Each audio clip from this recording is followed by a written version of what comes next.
'Twas the night for St. Paddy's, and all through the flat, not a drunkard was stirring. It passed out on me mat.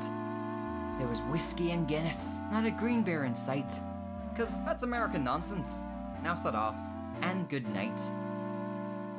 Hi guys, I'm Arleo. Welcome to the Kitchen Drink, where we're raiding your fridges and making some delicious crafty cocktails. And now it's finally St. Patrick's Day! Woo!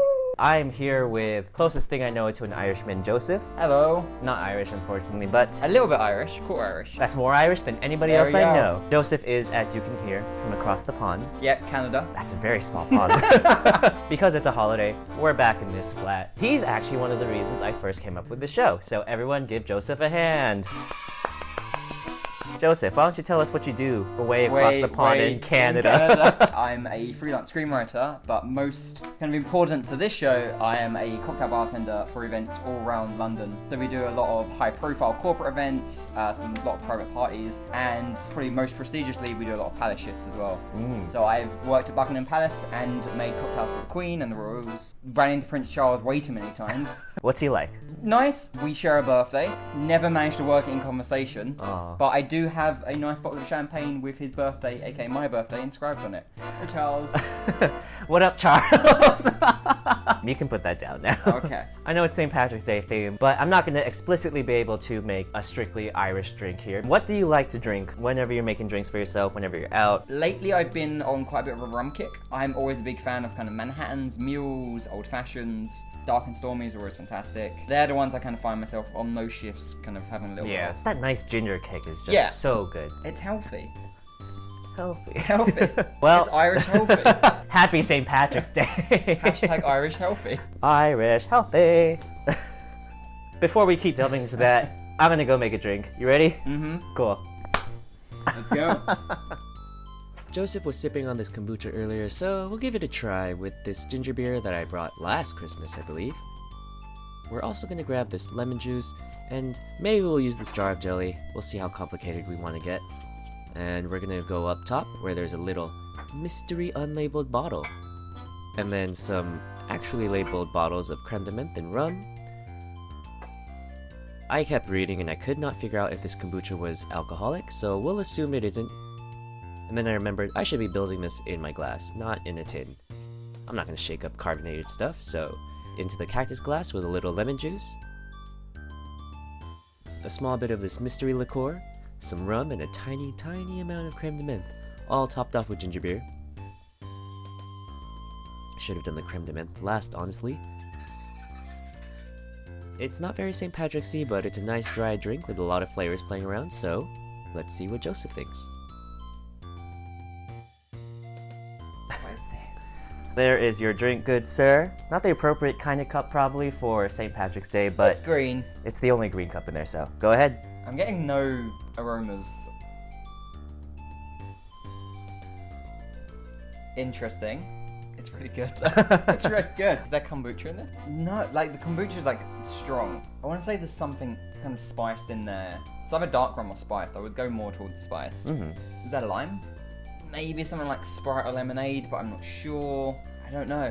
I feel like my palate isn't that refined. That's okay, there's a lot of things in there. So, you ready to find out what's in there? Hit me.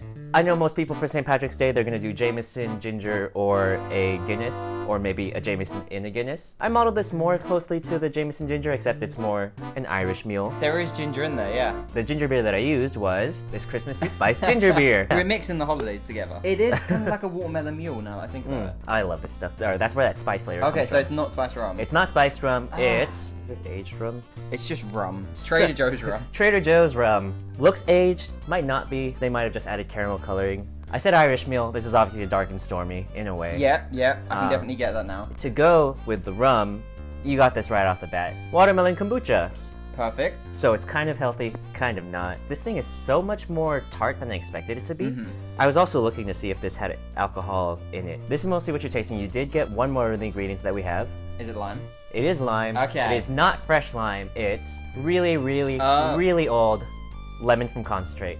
I'm sorry. That is pretty old. This one's the one that was in the fridge. It's from concentrate. It's not gonna go bad that fast. Because there was so much tartness and spice from the ginger beer and the kombucha, I used just a tiny hair of, not an actual hair, that'd be even more gross than using. Wood. Oh, crap. crap. Just a little skosh.